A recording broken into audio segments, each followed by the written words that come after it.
Behaving indecently. What this means is using language, actions such as body gestures, or dressing inappropriately. Using certain slang words can deeply offend someone, as the meanings to these words are things that are sinful and wrong. In this way, you are dishonoring them, especially if you know they don't like it and you continue to do it. By knowing someone doesn't like to hear such things and you ignore that and continue to do so, this is spitefulness and dishonoring to the person. Please stop. This displays disrespect for the person and indecent behavior. Same would go if you swore with your fingers with the intention of sinful words.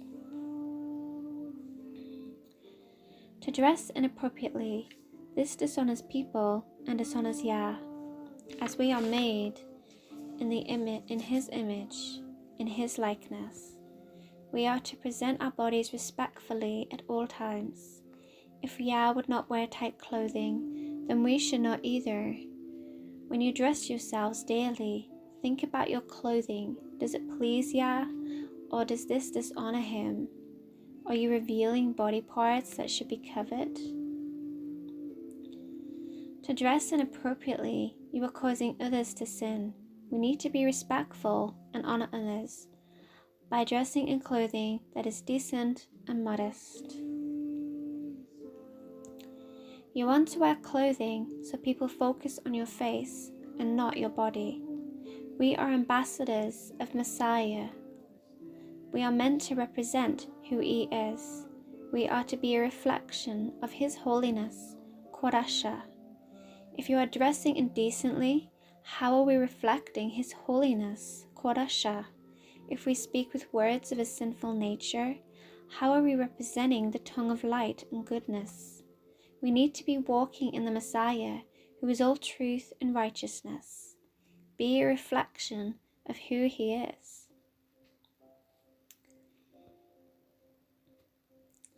It is very important to honor Yah in our clothing, as this shows to others what Yah expects of us. We are made in His likeness. Take a look at the giraffes, for instance. Both the male, female, and offspring all have the same likeness. Yellow skin with brown spots, 4 legs, and 2 bumps on top of their heads. The difference is they have certain parts that are different to signify who is male and who is female.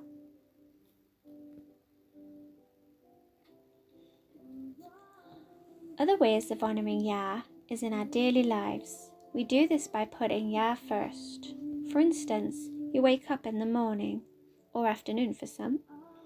We rise in thanksgiving for the day, proclaiming who we are in Yahweh and glorifying Him in prayer and declaration. We thank you, living eternal King, for the day. This shows thanksgiving and a grateful heart. We are children of the great I Am, Alpha and Omega, first and last. This shows you know His sovereignty. We are sons and daughters of the Most High Yeshua. This shows our identity in Him. Then we glorify Him, which comes from the heart, just as I demonstrated at the beginning of this video. If you do need help with the words, ask the Ruach HaKodesh, the Holy Spirit, to help your heart express these words, and they shall come forth from your lips. Putting God first relates with the first and second commandment, which reads, I am Adonai your God, who brought you out of the land of Egypt, where you lived as slaves. Second commandment. You are to have no other gods before me. You are not to make for yourselves a carved image or any kind of representation of anything in heaven above, on the earth beneath, or in the water below the shoreline. You are not to bow down to them or serve them. For I, Adonai your God, am a jealous God, punishing the children of the sins of their parents, also the 3rd and 4th generations of those who hate me, but displaying grace to the 1000th generation of those who love me and obey my mitzvot. And that's Deuteronomy 5, verses 6 to 10.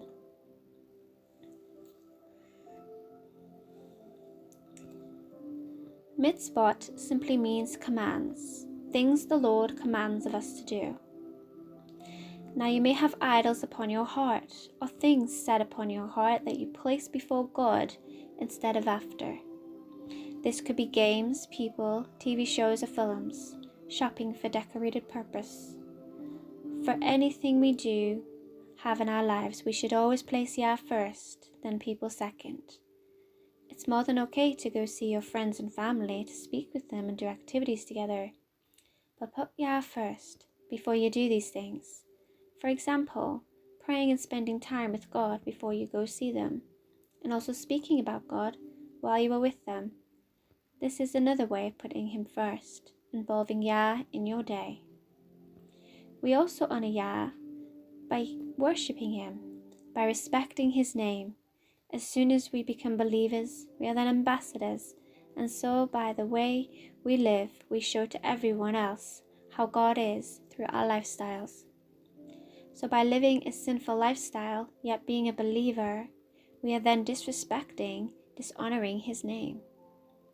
You are not to misuse the name of Adonai your God, because Adonai will not leave unpunished someone who misuses His name.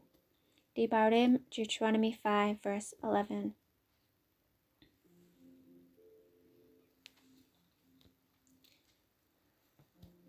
Let us turn to Ezekiel chapter 36, verses 16 to 23.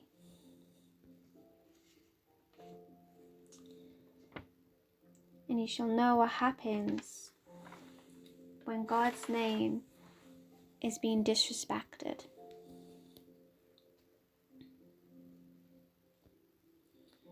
From verse 16. The word of Adonai came to me, human being, when the house of Israel lived in their own land, they defiled it by their manner of life and their actions. Let's read that part again.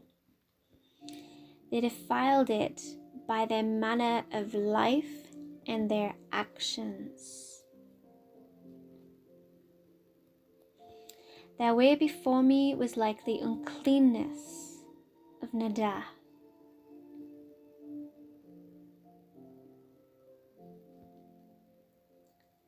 Therefore I poured out my fury on them, because the blood they had shed on the land, because they defiled it with their idols.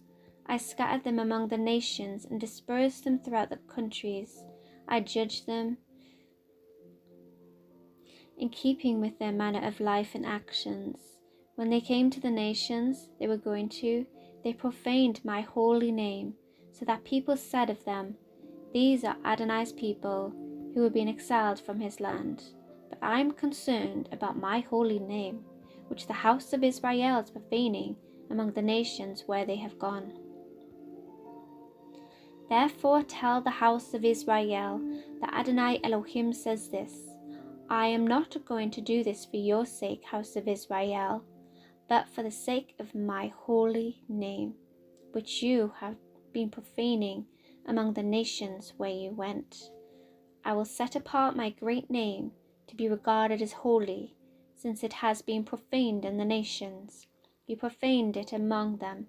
The nations will know that I am Adonai, says Adonai Elohim, when before their eyes I am set apart through you to be regarded as holy. We are meant to be a set apart people. We're not meant to be like everyone else. We're meant to be holy and set apart for God, for Yahweh, Yeshua.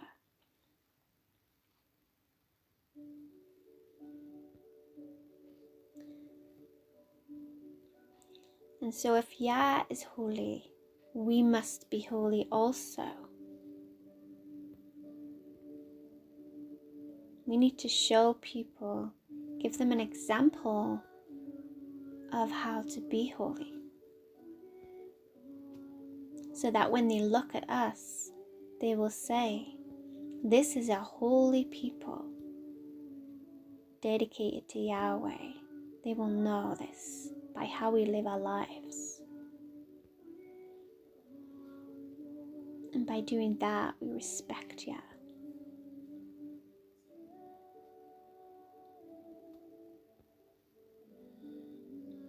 Being holy is pure. It's about being good and kind to others. It's about showing love, being compassionate, even to the poorest of folks, to the richest of folks. We must be good to all. We are all human beings here. We all come from Noah. We all come from Adam. We are all a family.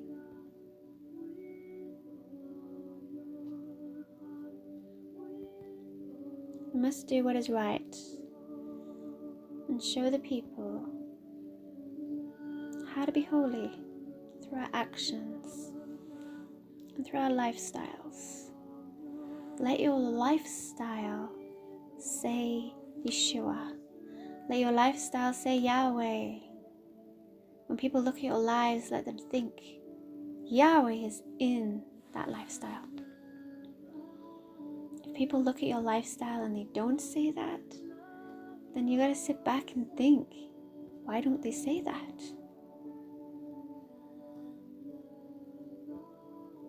We are ambassadors of the Mashiach, of Yeshua, of Jesus. We must be holy as He is holy. We must honor His name.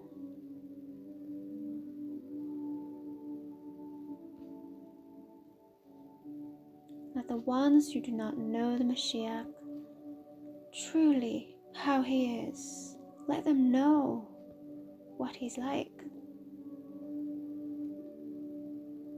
Show that in your lifestyle.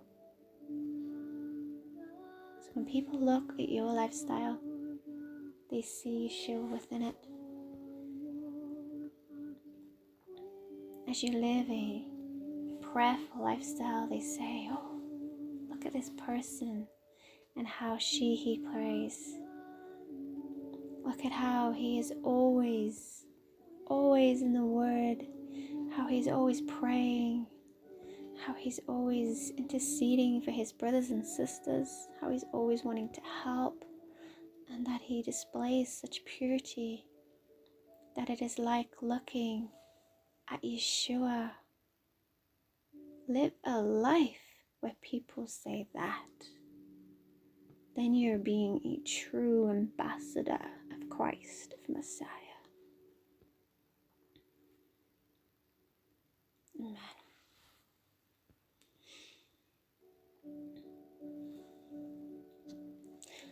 Lastly, we also honor him by keeping the Shabbat. Observe the day of Shabbat to set it apart as holy, as Adonai your God ordered you to do. You have 6 days to labor and do all your work, but the 7th day is a Shabbat for Adonai your God. On it you are not to do any kind of work, nor you, your son, or your daughter, nor your male or female slave, nor your ox, your donkey, or any of your other livestock, and let the foreigners staying with you inside the gates to your property, so that your male and female servants can rest just as you do. You are to remember that you were a slave in the land of Egypt, and Adonai your God brought you out from there with a strong hand and an outstretched arm. Therefore Adonai your God has ordered you to keep the day of Shabbat. Devarim, Deuteronomy 5, verses 12 to 15. Shabbat means 7th day.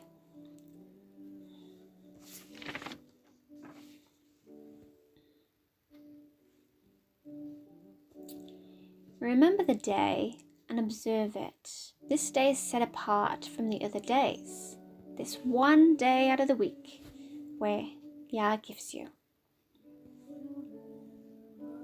to rest in him and rest from all your labors, a day to recuperate and relax, a day to honor and worship and service, as a way for us to dive more into His Word, His revelations and knowledge, a peaceful, relaxing day, which is Holy Kodesh. This is the time to go to your God in heart, to spend time with Yah, just in His presence, just be in His presence. Wherever you are, just be in His presence. That's what this day is for. You don't think about work, you don't think about doing anything, but just spending time with Him. This one day is holy.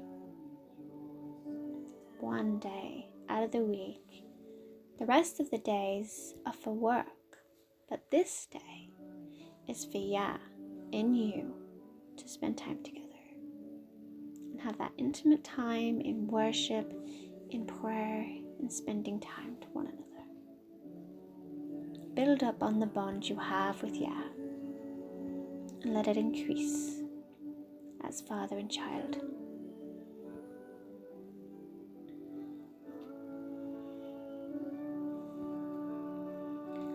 Honoring our father and mother. This can be a very difficult task, especially if they are controlling, abusive, manipulative. Through this, even though they are this way, we must still honor them. Show them love. Don't complain, but just forgive every time. Just put it to one side. Even though they are doing those things, put it to one side. Let it go. Forgive. Pray for them and ask Yah to set them free from these demonic oppressions they are under. We must persevere and remain calm, asking Yah for courage and the willpower to honor them. Devarim, Deuteronomy 5, verse 16. Honor your father and mother as Adonai your God ordered you to do, so that you will live long and have things go well with you in the land Adonai your God is giving you.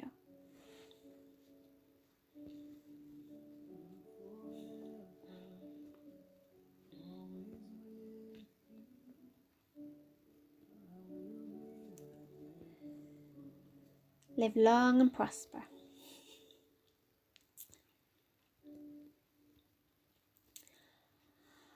Self-seeking. This goes into the 10th commandment, not wanting what others have. The 10th commandment reads as follows: You do not covet your neighbor's wife, nor do you desire your neighbor's house, his field, nor his male servant, nor his female servant, his ox, nor his donkey, or whatever belongs to your neighbor. Devarim, Deuteronomy 5, verse 21. In case you are wondering, Devarim is the ancient Hebrew word for words. Devarim means words.